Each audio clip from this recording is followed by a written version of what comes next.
on Seculo, a Biden administration official caught lying under oath to Congress about the Disinformation Board. Oh, there's a lot more to talk about the Disinformation Board, and we're going to get into it today on Seculo. Keeping you informed and engaged, now more than ever. This is Seculo. We want to hear from you. Share and post your comments or call 1-800-684-3110. And now your host, Jordan Seculo. A whistleblower has come forward to Senator Hawley and Senator Grassley. You'll see this right here with about 40 pages of documents from the Department of Homeland Security. They were unclassified documents, pre-decision and deliberative documents. The release was authorized by Senator Grassley and Senator Hawley. This is from the, as you see, the Department of Homeland Security. If you're watching it, we put it up on the screen. And I just want to start walking through the timeline for you. So this new whistleblower documents were just released last night. So if you thought the Disinformation Board was kind of stalled for right now, we're learning a lot more about all the work they were doing before they announced it publicly, which is in conflict also with the testimony and comments and media appearances by Secretary of Department of Homeland Security's Mayorkas. First of all, the big takeaway, just to let you all know this, the big picture, this was all about targeting Americans. Had nothing to do with drug cartels or Russian cyber attacks. And we said Nina Jankowicz wouldn't be the person you would pick to lead, to fight back against Russian cyber attacks and drug cartels. Her profile didn't match that. So what her profile matched was American disinformation, targeting U.S. And Americans, and of course infringing on your free speech rights. So we have that directly again. I want to play Senator Hawley talking about this because I want to get into the timing. First, we're going to walk you through step by step. Share this with your friends and family. I think on a day where the January 6 hearings are about to begin their public part of their hearings, this is very important to remember the other party, how they conduct themselves, the Democrat Party, Bite 21. I'm sure there are documents pertaining to this board, minutes of meetings, communications about who would serve on the board. Will you release those to this committee? Senator, there are not yet this governance board. Wait a minute. There are no minutes of meetings about this board? It is not yet. You've not created any records? It has not yet begun its work. Okay. The board began, DHS began drafting plans for the board on September 2021 and explored possibly partnering with big tech companies like Twitter. We'll get to Twitter a little bit later.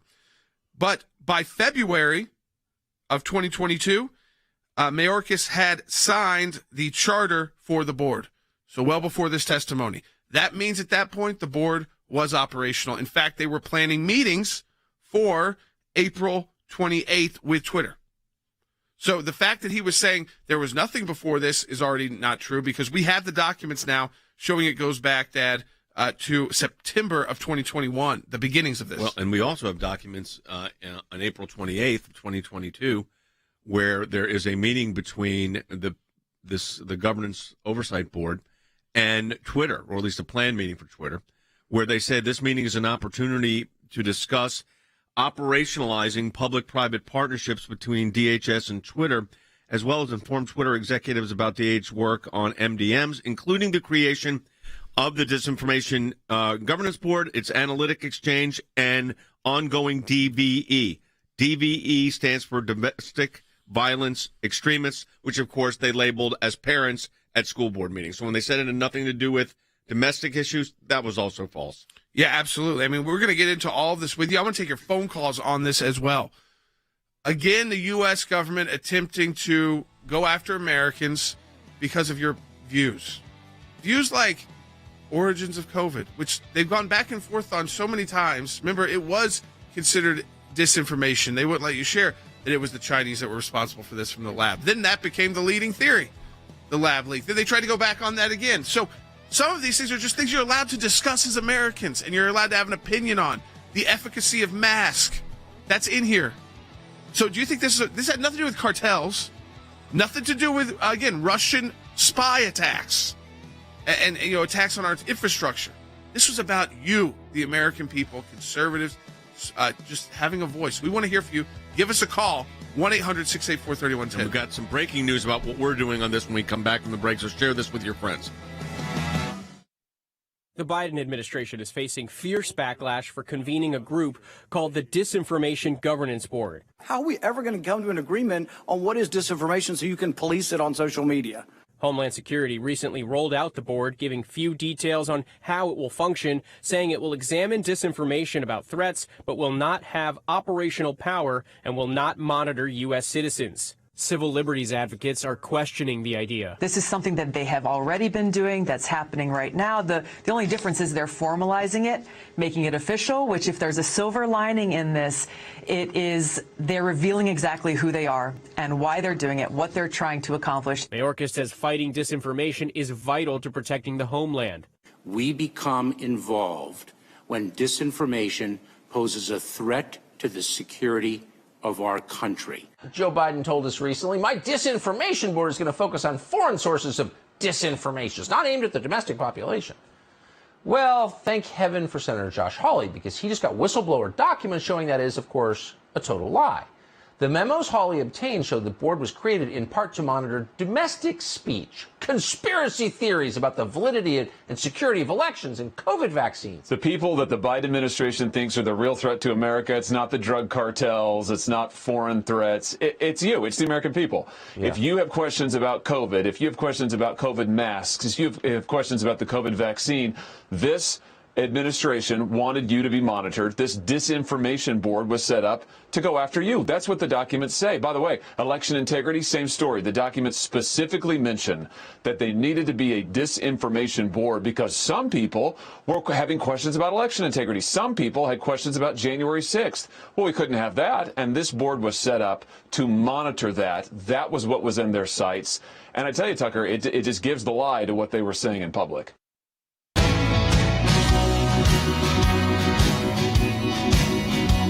All right, welcome back to Secular. I want you to share this with your friends and family. And think about this in the context of today, too, because they're going to start these January 6th public hearings, which are pick-and-choose hearings, typical of this administration. Let me just say right now, they're going to show you deposition videos, except for they're not releasing the transcripts of the full depositions. So you're just seeing the That's cut and another paste Adam Schiff edited. move, by the way. So we'll That's get into what he that more does. tomorrow, and we'll get into it later in the broadcast, possibly today.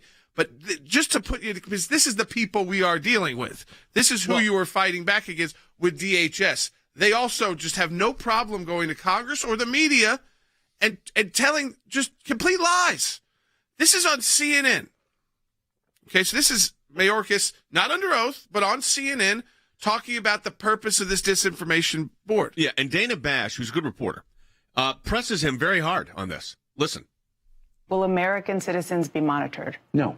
Guarantee that. Well, so what we do, we in the Department of Homeland Security don't monitor American citizens. You don't, but will this board change that? No. The board does not have any operational authority or capability. What it will do is gather together best practices in addressing the threat of disinformation from foreign state adversaries, from the cartels, and disseminate those best practices to the operators that have been executing in addressing this threat for years. Okay, they were going to Twitter to monitor you. I mean, right there. It's here. We have the document now. So the fact that they're saying we don't have any operational control, they were going to put pressure on social media companies to do that work for them. How do they do that pressure? Section 230 of the Communications Decency Act, which gives them the liability protections. So if Twitter gets a phone call from DHS and says, do this, guess what Twitter does? Yep, we'll do it. One, politically, they were in line with this administration at the time. Things have been changing at Twitter, but they haven't changed yet. And we also assumed, by the way, so we filed our FOIA. You sure did. We filed, and so timeline-wise, I want to give people an just an update. So this goes out publicly April 27th. Now, we know it predates that now, but that's when we all found out about it. By April 29th, we had already filed our FOIA. In between the 27th and 29th is when they wanted to have their Twitter meeting. In our FOIA, we also talk about Facebook and other social media companies as well. In the Twitter meeting, understand, they say this. This is important. It says, note, this is in the Twitter meeting. Can we put that up on the screen? Yeah. The Twitter meeting document. Note, Nick and Yoel, this is the people from Twitter, know DGB, that's the Disinformation Governance Review Board, Executive Director Nina Jankowicz. Though they knew her purpose, that Twitter becomes involved in the Disinformation Governance Board analytics, so they want to know the analytic structure and they put in there domestic violent extremism, which sounds like it would be fine, except A, they said it won't be involving domestic action, and number two, the way the government defines domestic violence extremists is a parent going to a school board meeting saying, I don't want this curriculum, and they've been tagged by the Department of Justice. So the whole problem with all this is they didn't tell the truth. They didn't tell the truth. When you start that way, it makes it very easy for all of us to say, I don't believe a thing you say about this. Then you get the actual documents, and it proves us right. Yes. Every bad thing you could have... Now, of course, they haven't responded to and we'll announce that in the next segment. We are working on a lawsuit, may even get it today. But they did not respond at all to our FOIA request. No. Than Bennett's up there in Washington. I will say, Than, one thing they did do, by the time our FOIA request did not take long for them to fire or let her resign, Nina Jankowicz, and put this on pause, is what they said. So they haven't said they're going to disavow it, but then they did. Our FOIA goes in, and this disinformation board started to unravel in its current, at its former state. I'm sure they want to bring it back. We've heard that from the White House press secretary, but those individuals are gone. And I think our FOIA had a big part to play in that, because we weren't just going to let them get away with letting her just go.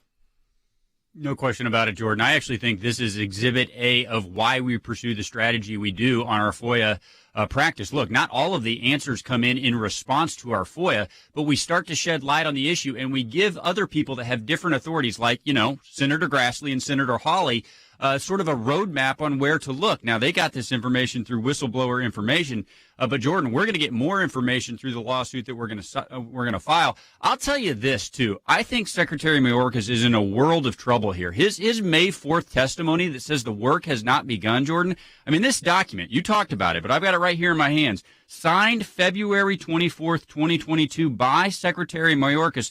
The very last section of this, Section 8, Jordan, is the effective date. It says this charter will go into effect when signed by the Secretary of Homeland Security. So this board formally, not just informally, they formally began their work on February 24th, 2022, and then he went to the Congress on May 4th and said their work hasn't begun. That's a big problem for the Secretary, Jordan. So that whole idea that they had a bad rollout and they didn't really have their time to get their act together is not true. They had months. They had months to put this together. They thought they were going to be able to announce this through a Democrat senator's question, which is how they got up. But they did. They had months to prepare, and yet still, this is because the American people love free speech. And I think, and it was a bipartisan response in a tremendous way. But what I think you've got to focus in on here is the fact that Mayorkas, who is the head of DHS, knowingly, I mean, how does he not know? Says there's no documents, number one. Number two, there's nothing about anything domestic. Both of those are false. And he's doing this under oath. And this is the head of your Department of Homeland Security. How does that make you feel? That's the problem of what is happening here and what is developing. And I think this is where the reason the American Center for Law and Justice sent out that FOIA was to get the information. Now, Josh Hawley and Senator Grassley have both been very active in this today and starting last night. About getting this information out from this whistleblower. This is a significant development, and it will be a significant development in our case, because we're going to find out, as we do in these cases, exactly what happened. Hugely significant, Jay. It makes the information that we're pursuing even more important. Look, there's going to be follow-up work in the United States Senate, and I think most of it, Jay, is going to be focused on the conversation you just had with Jay, the domestic surveillance that was a part of this. I mean, it's all over the charter document that the Secretary signed. You and Jordan have talked about the DVEs, the domestic violent extremists, but also, COVID information and election integrity. Jay, those aren't issues of misinformation and disinformation. Those are issues that the American people better be involved in. They better have an opinion on, and they better stay tuned in on. This board, Jay, its very purpose, according to its charter, signed by the Secretary, was try to push the American people out of those debates. That just can't happen in the United States of America. I want to take your phone calls on this, 1-800-684-3110, because, you could say one thing, this administration, I think it's true. They are not really competent when it comes to a lot of different things, but they are trying to do very bad things. So they wanted to target, and go after the parents in the school board meetings. They get caught halfway. Yeah. They start targeting them, but they get caught halfway before they take any action. Then on this disinformation board, they had a couple months to prepare its rollout, and they still messed that up.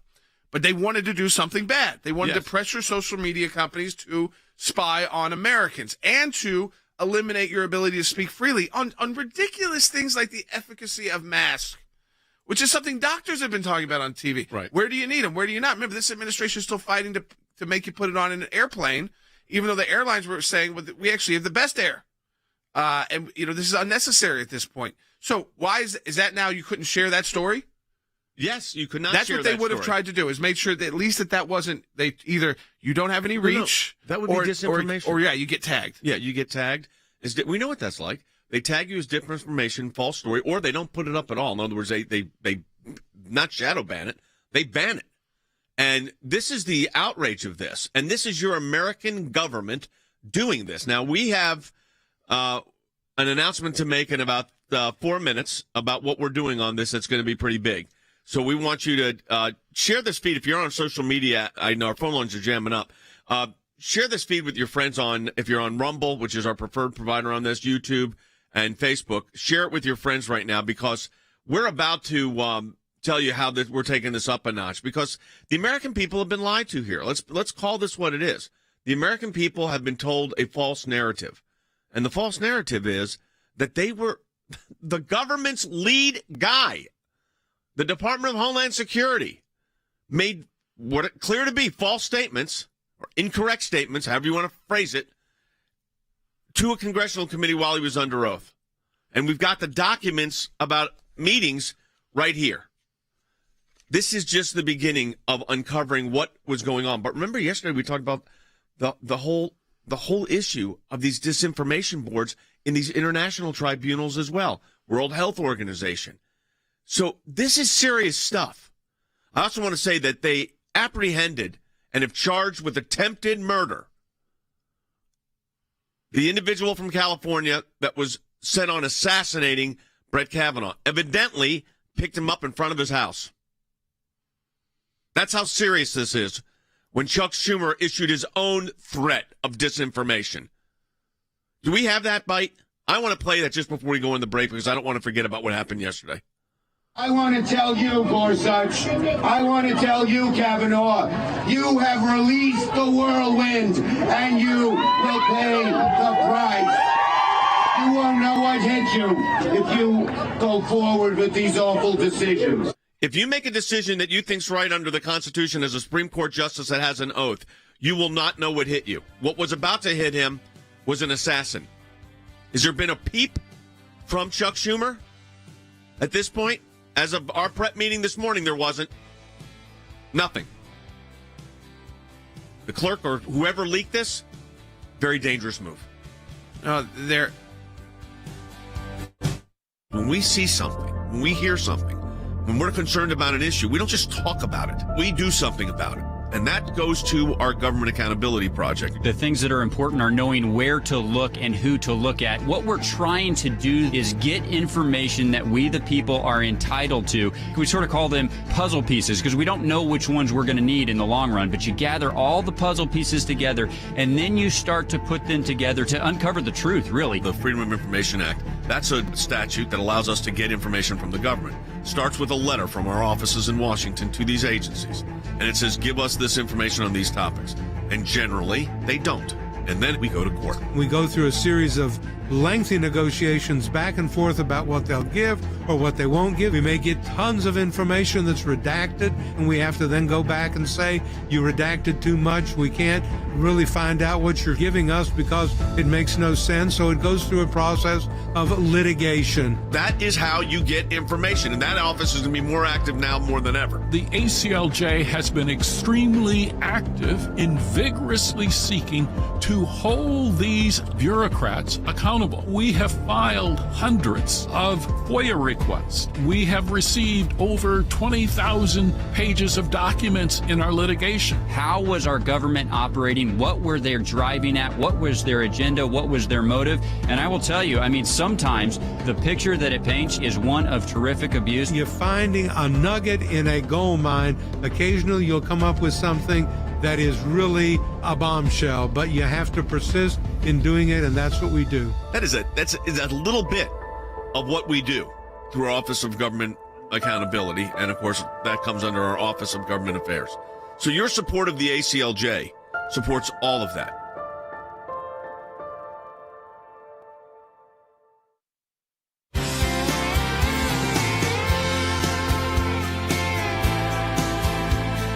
All right, welcome back to Secchio. So we said we're taking action on this. We're not letting this go. Remember, and the Biden administration, I want to remind you, they aren't letting this go yet either.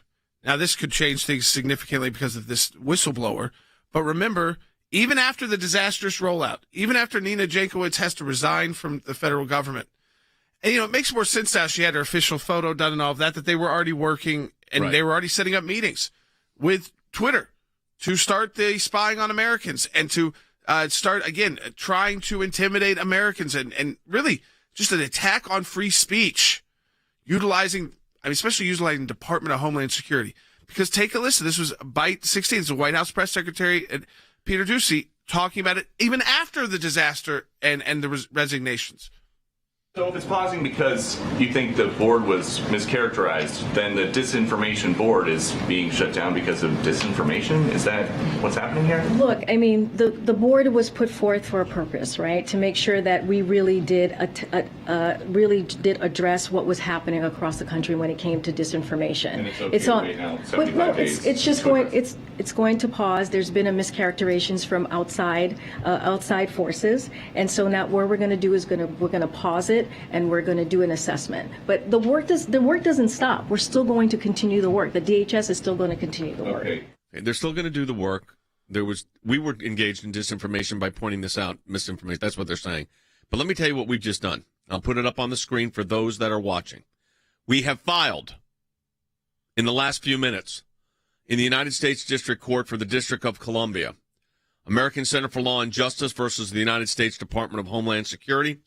It is a federal lawsuit seeking information, including records of any communication or information exchanged between DHS and all appointees of the GS-14 level or higher, that's the second highest level, and any non-governmental person, that would be Twitter, Facebook, whatever social media platforms they were doing, regarding the Disinformation Governance Board revealed by Secretary Mayorkas on April 27th. We filed our Freedom of Information Act request on April 29th. They did not respond. We asked for the letter is a request in accordance with the Freedom of Information Act. That is what it is. They did not respond. Nothing.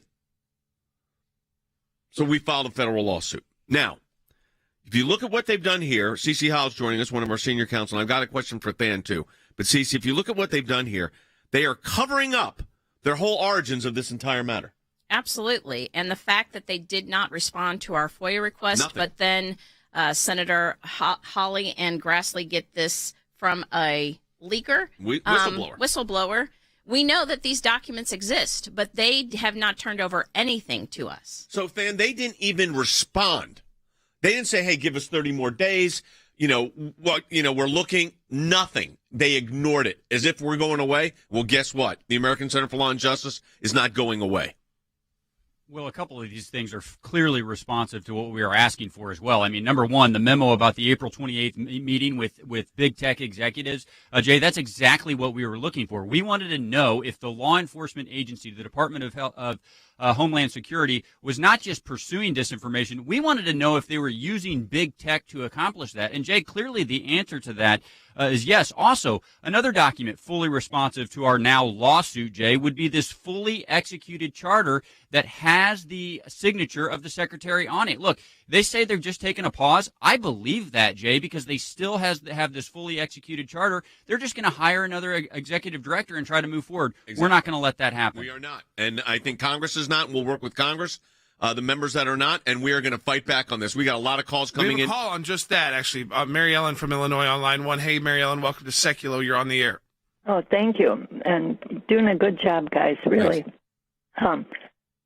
I saw somewhere, and I don't remember the man's name, that somebody else is now filling the shoes of Nina Jankowicz, and it's like, how can we find out what they're really doing behind the only way to do it, Mary Ellen, and this is for our entire audience, is to seek government transparency. and we have a government accountability project inside the American Center for Law and Justice. And when we see these things happen, we take immediate action. And here, we heard about this on the 27th, and on the 29th, our FOIA letter went out, and now on June 9th, we filed a federal lawsuit. Right, and it's interesting that they say, we shut this down temporarily because of mischaracterization, but these documents come out, and it looks like we knew exactly what this was. It was not a mischaracterization. We hit the nail on the head. They were going after the free speech of American citizens, and these kind of actions just keep eroding the trust of American citizens in our government. When you think about this, folks, I just want you to kind of put it in perspective, too, because you're going to hear hearings tonight. I would keep going back to this tie, that are cut and pasted, edited carefully. There's only 2 people right now, unless they have some surprises. There's only 2 people scheduled to testify, neither of which you've ever heard of. Okay, so 2 people that you've never heard of. One is a law enforcement official. One is a former administration official. Names I could say. I don't even need to say because you're not going to know the names. Second, though, you're going to see videos of depositions. But they're not releasing the transcripts of the full deposition. Think about that for a minute. They're only going to show clips. Remember, this is the Schiff show. Now, they're not going to use Adam Schiff as much tonight, but he is on the committee. So is Jamie Raskin. These are the impeachment guys. Zoe Lofgren, all those people. And it's going to be edited carefully to show you, probably out of context. Assume it is with them. They don't get the benefit of doubt. Assume everything they do is out of context, because when you catch them on the disinformation board, and when you catch them on going after parents as terrorists because of school board meetings, assume the worst.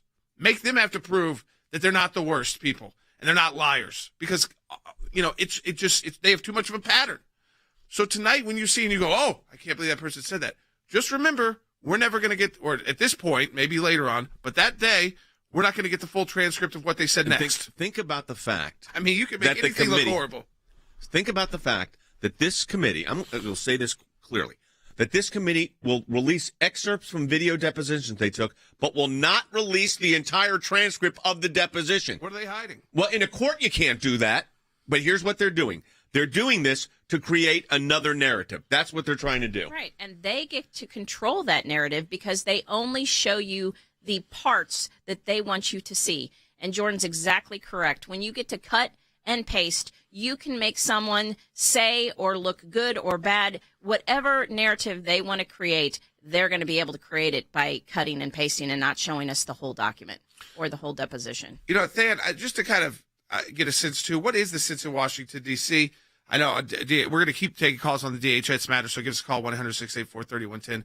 But about tonight, because they're trying to make it this mega primetime event. I think it's already tough to get Americans to tune in on summer, but what is D.C.'s reaction? Looks like we have a thing that got frozen up there in Washington, D.C. That's all right. You know what the reaction is. Well, I think that you got double reaction. You got Democrats hoping and praying that people tune into this.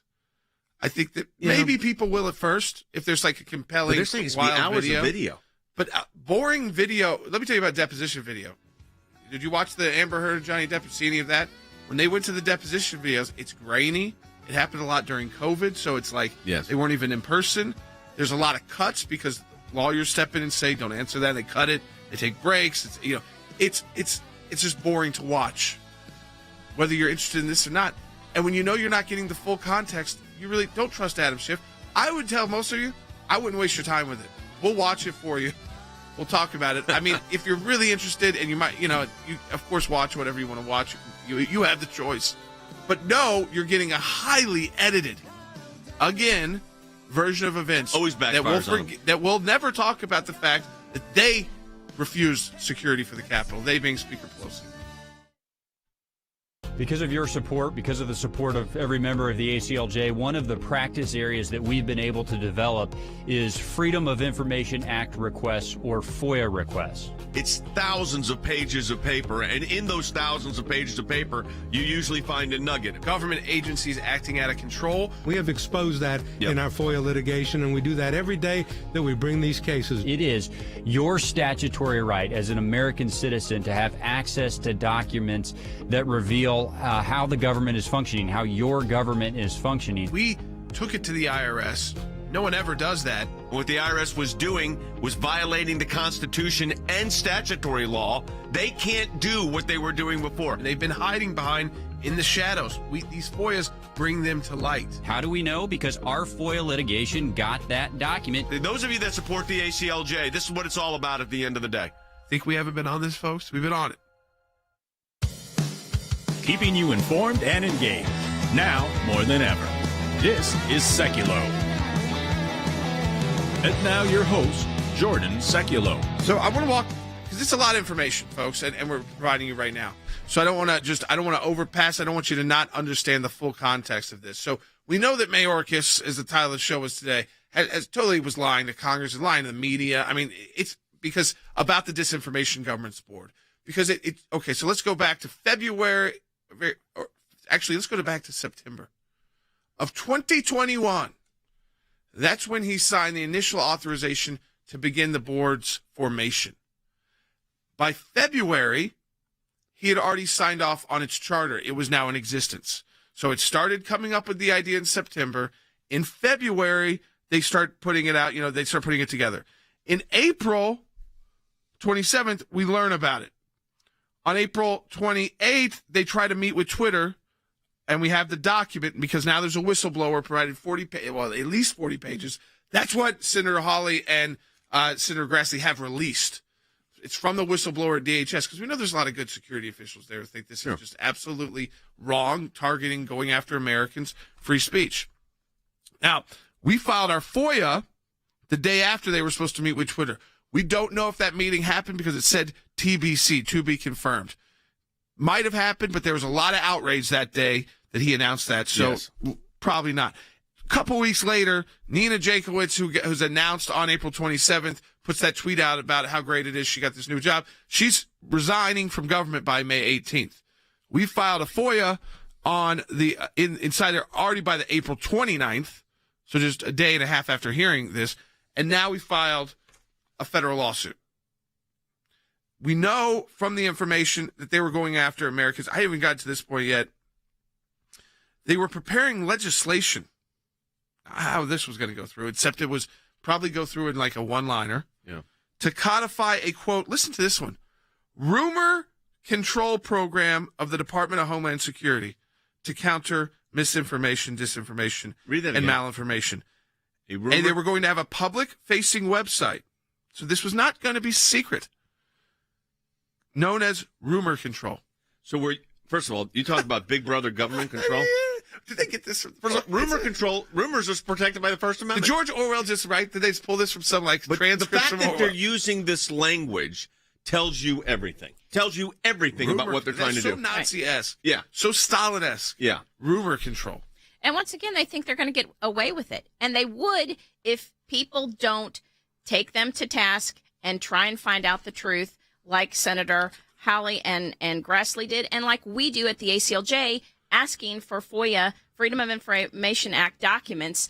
They think they're going to get away with this craziness. Let me tell you, these documents are going to, when we get them, it's not going to be pretty for them. Go ahead. I mean, and we've already got about 40 pages of documents already from Senator Grassley and Senator Hawley because of a good whistleblower. Yeah. They're protected inside DHS because, the folks who are really worried about our law enforcement security, people volunteer to do those jobs, they're trying to do the right thing. But they're in a mess of an administration, so much of a mess, they're willing to act as whistleblowers with this information. That's how bad it is. Instead of leaking it to the media, right? This is the way you do it. You go to Congress. That's the way it's supposed to work. Let's go to Chris in California quickly. Hey, Chris.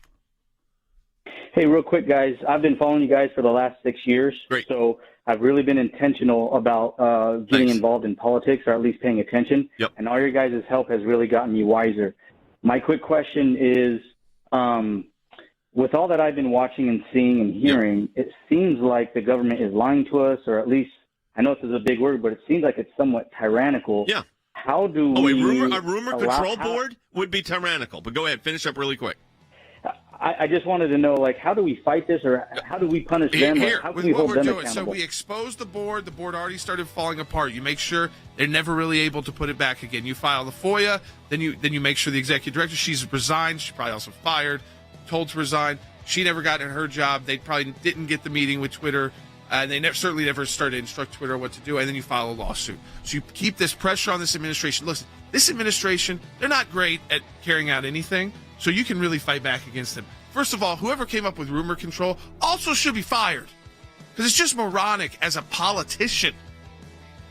I'm not trying to help Democrats win elections, but come on. Insanity. Rumor control in a public... The Biden administration is facing fierce backlash for convening a group called the Disinformation Governance Board. How are we ever going to come to an agreement on what is disinformation so you can police it on social media? Homeland Security recently rolled out the board, giving few details on how it will function, saying it will examine disinformation about threats, but will not have operational power and will not monitor U.S. citizens. Civil liberties advocates are questioning the idea. This is something that they have already been doing, that's happening right now. The only difference is they're formalizing it, making it official, which if there's a silver lining in this, it is they're revealing exactly who they are and why they're doing it, what they're trying to accomplish. Mayorkas says fighting disinformation is vital to protecting the homeland. We become involved when disinformation poses a threat to the security of our country. Joe Biden told us recently, my disinformation board is going to focus on foreign sources of disinformation. It's not aimed at the domestic population. Well, thank heaven for Senator Josh Hawley, because he just got whistleblower documents showing that is, of course, a total lie. The memos Hawley obtained showed the board was created in part to monitor domestic speech, conspiracy theories about the validity and security of elections, and COVID vaccines. The people that the Biden administration thinks are the real threat to America, it's not the drug cartels, it's not foreign threats, it's you, it's the American people. Yeah. If you have questions about COVID, if you have questions about COVID masks, if you have questions about the COVID vaccine, this administration wanted you to be monitored. This disinformation board was set up to go after you. That's what the documents say. By the way, election integrity, same story. The documents specifically mention that they needed to be a disinformation board because some people were having questions about election integrity. Some people had questions about January 6th. Well, we couldn't have that, and this board was set up to monitor that. That was what was in their sights. And I tell you, Tucker, it just gives the lie to what they were saying in public.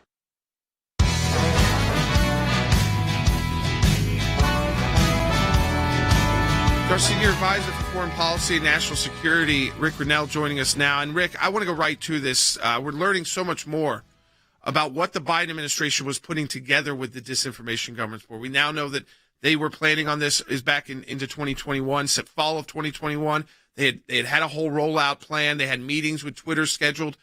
But also, I want to stick on this point, because they were actually going to put this public. So this is not like something with the whistleblower that they were like going to hide in the background. This was something they thought the public would respond positive to, which goes to that bigger question of just how inept this administration is. Because the DHS officials were preparing legislation to codify a quote. Now, this is interesting too, because if you're codifying it, it means it exists. Right. Inside DHS. It exists as a regulation inside DHS. Yeah, because they can create it, but they want it to be forever existing. And it's called, Rick, a, quote, rumor. I'm using their language. Quote, rumor control program of DHS to counter the mis, dis, and malinformation.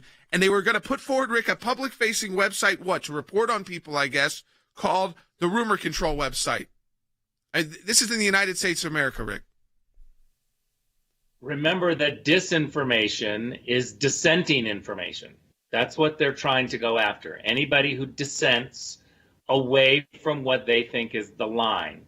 They tried to codify permanently a way to get big tech to do the Democrats' work in getting rid of dissenting information. This is just the facts.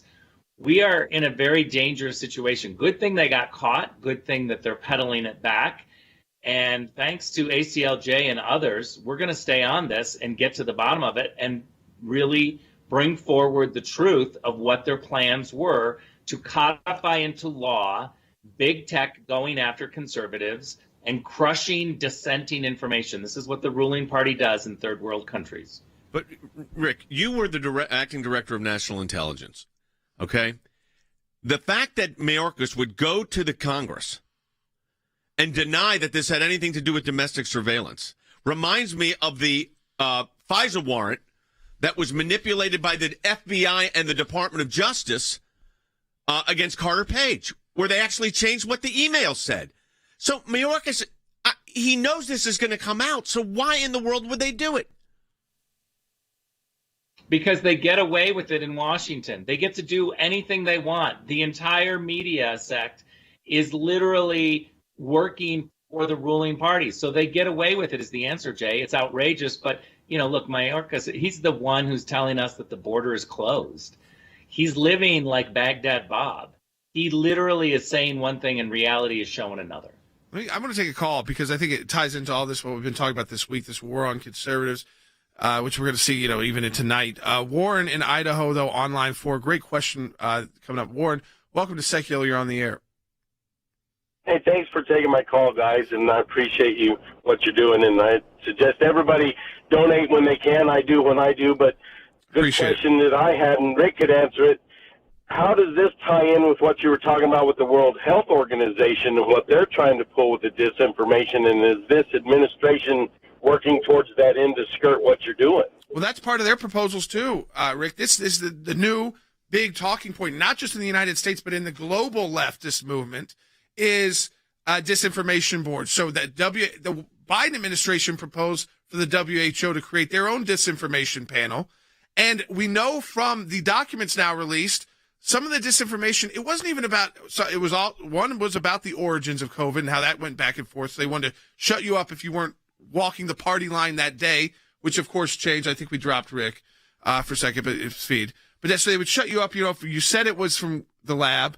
Now it's okay to say it's from the lab, Rick, but they were even going to say mask, efficacy of masks. So I do think it's all related to the WHO, China, this whole disinformation. And they were going to plan to make it public with a rumor control website. What they're trying to do is utilize big, huge agencies, big forms of government, whether it's the UN agencies, big tech, all of the Washington, D.C. government agencies. They literally are using everything to crush dissent. And that's what's scary, is that we have to be able to push back. Because America was founded on the fact that we all get to have different opinions. I remember the arguments 20 years ago of diversity and tolerance. And inherent in that idea was that we had differing views, but we could sit and listen. I remember my father telling me, sit and listen, you might learn from somebody.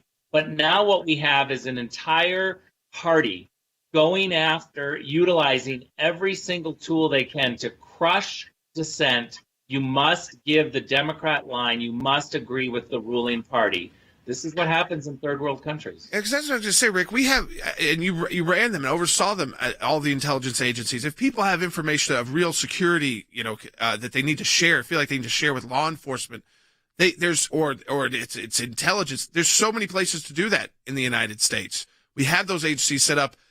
This is the idea, I think, behind this. The ultimate goal was, one, they were going to pressure the social media, the content platforms, because they've got that Section 230 to hang over them. But two, was they wanted Americans to start spying on Americans, not for actual security issues, not like see something, say something, but oh, you don't like their opinion, so report it to DHS. Look, if I can make a big jump here, this is one of the reasons why I'm very nervous about red flag laws.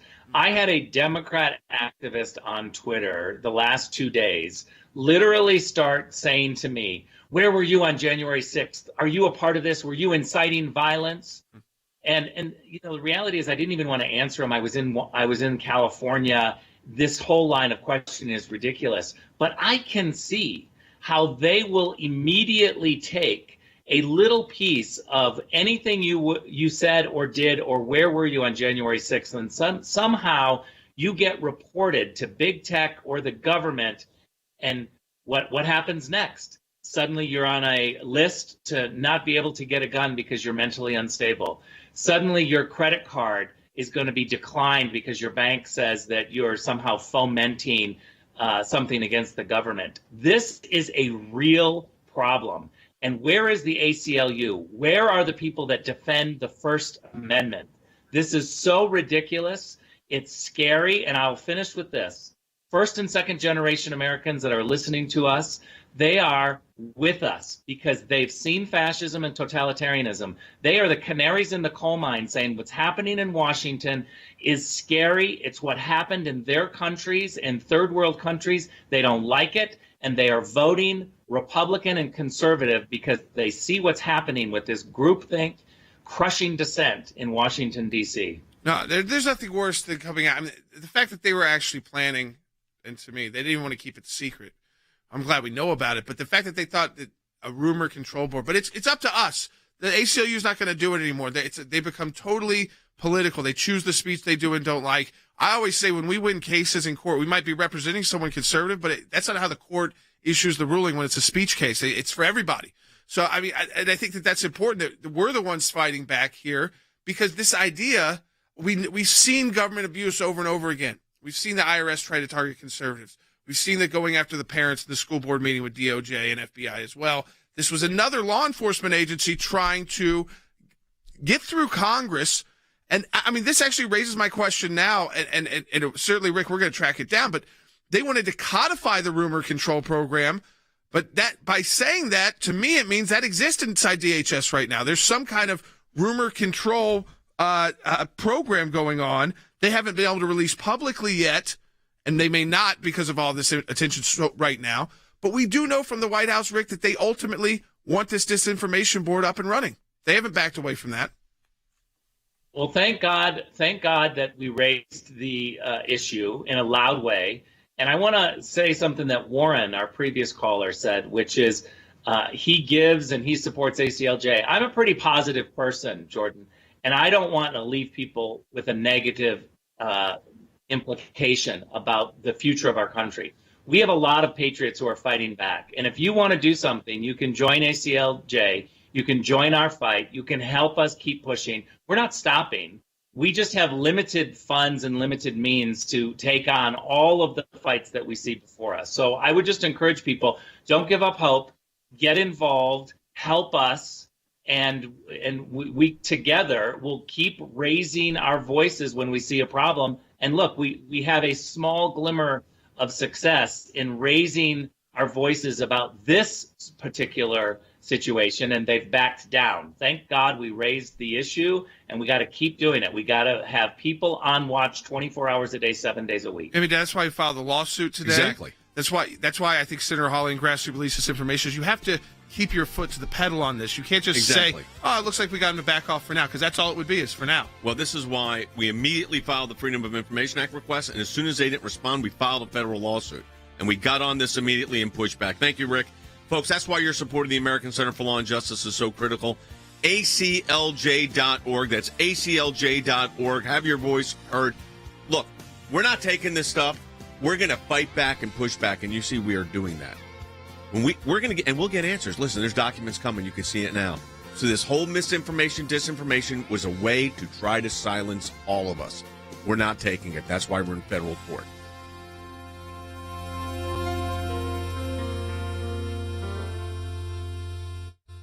Gas prices in the U.S. have soared to a new record high.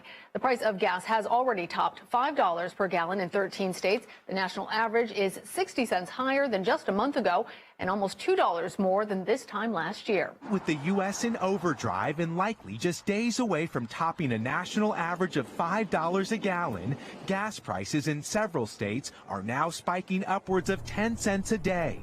I just think we're getting ripped off. With the West Coast by far paying the most, the pinch at the pump is hitting families like Hector Alvarez's hard. It's starting to affect the budget. And anything the government has ever touched, it's always destroyed. And that's exactly what's happening right now in our energy sector. You have a policy that they see that's happening. You have Joe Biden that comes out, Maria, and says that I can't control gas prices, yet that's a flat-out lie because it's his policies that's driven us to this place. And he sees another disaster is coming, and what does he do? He backs off. The U.S. is poised to officially hit $5 a gallon as early as Thursday. According to AAA, 75% of commuters say that's the benchmark where they'll put the brakes on driving. That's what happened in 2008 when the national average hit $4.11, or roughly $5.40 a gallon today with inflation. Some analysts, J.P. Morgan, for example, predicting a national average for a gallon of gasoline at over $6, around $6.20 a gallon by August. It's part of a larger economic context, right? It's not just about gas prices, it's about inflation as well. And right now, how are economic conditions? 85% of Americans say that the current economy they rate as only fair or poor. That's the worst since 2012. And looking forward, the economic outlook getting worse. 77% say it's getting worse. That's the worst since 2009. So the high gas prices are part of a larger economic picture where Americans are really not happy at this point.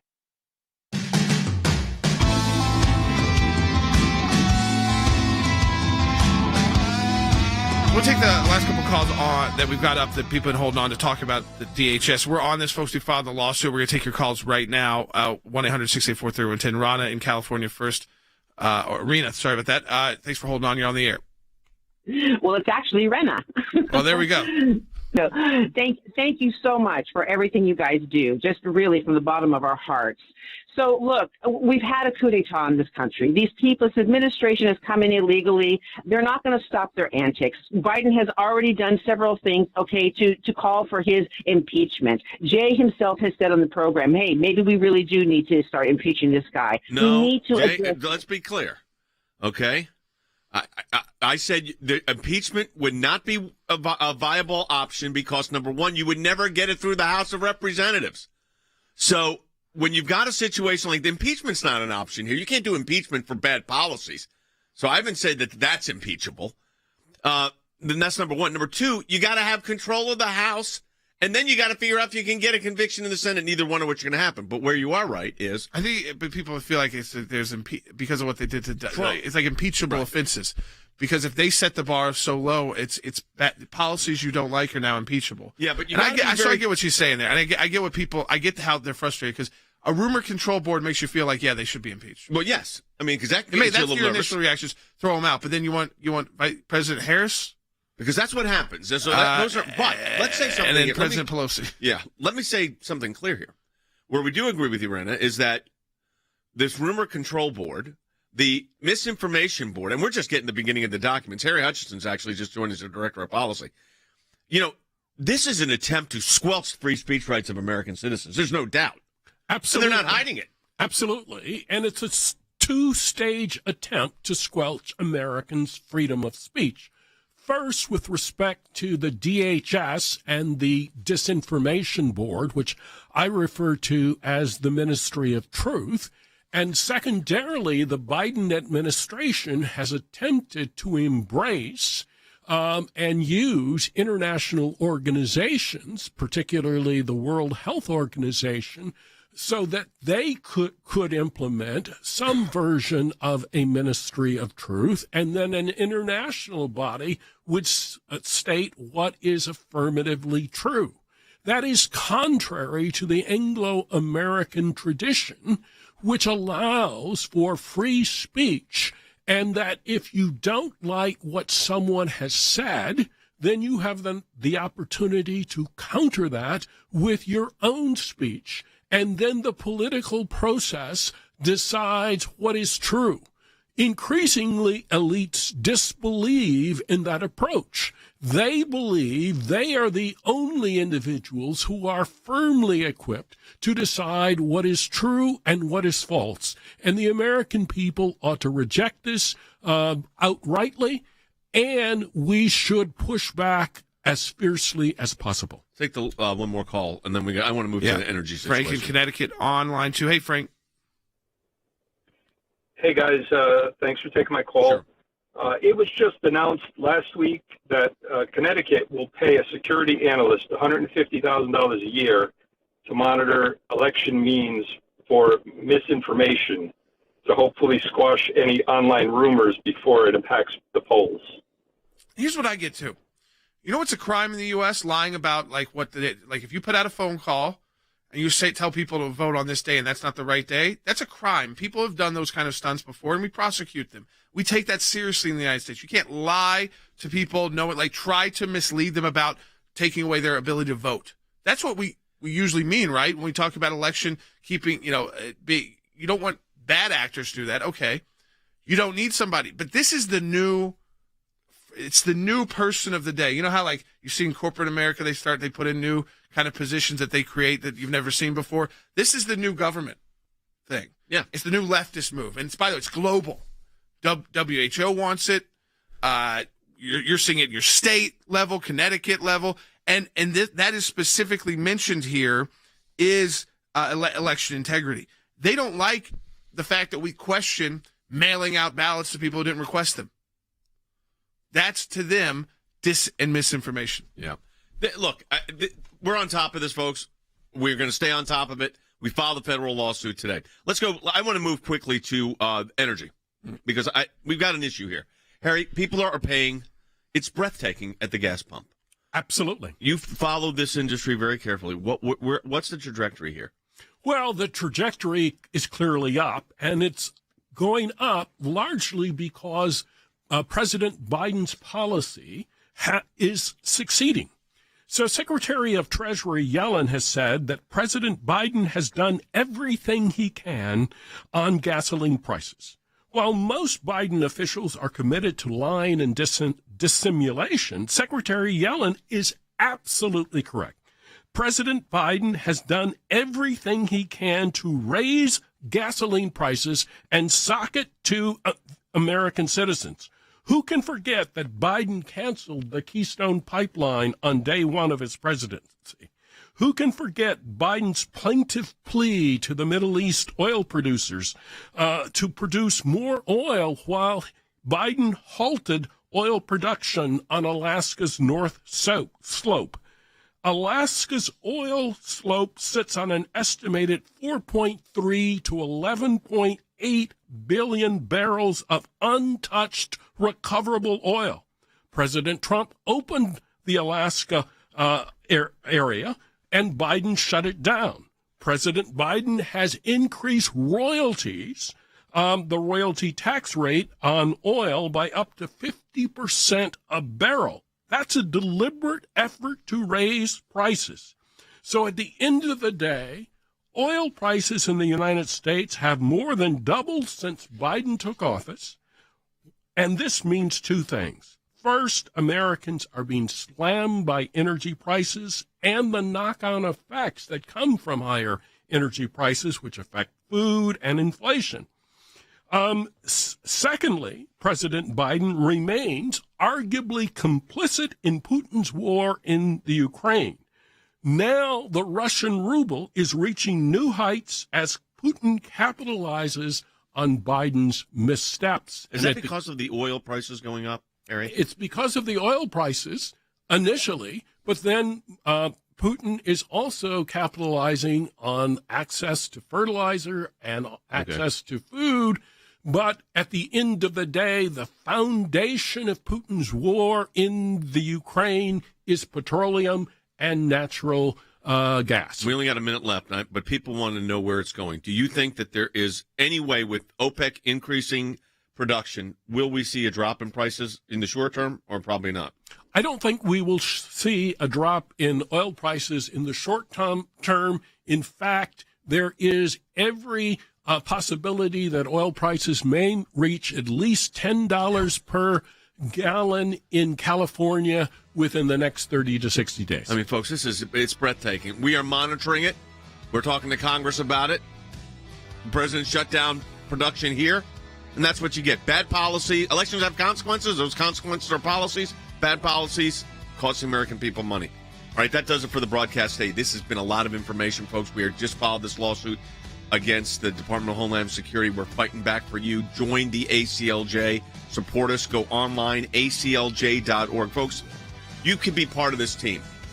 aclj.org. That's aclj.org. And also, acljaction.org. Encourage you to go there as well. That's right, ACLJ Action. We're about to launch, again, especially on the Dobbs case, we're watching it, all this information coming out. So we need your support. acljaction.org. Become a member, $25.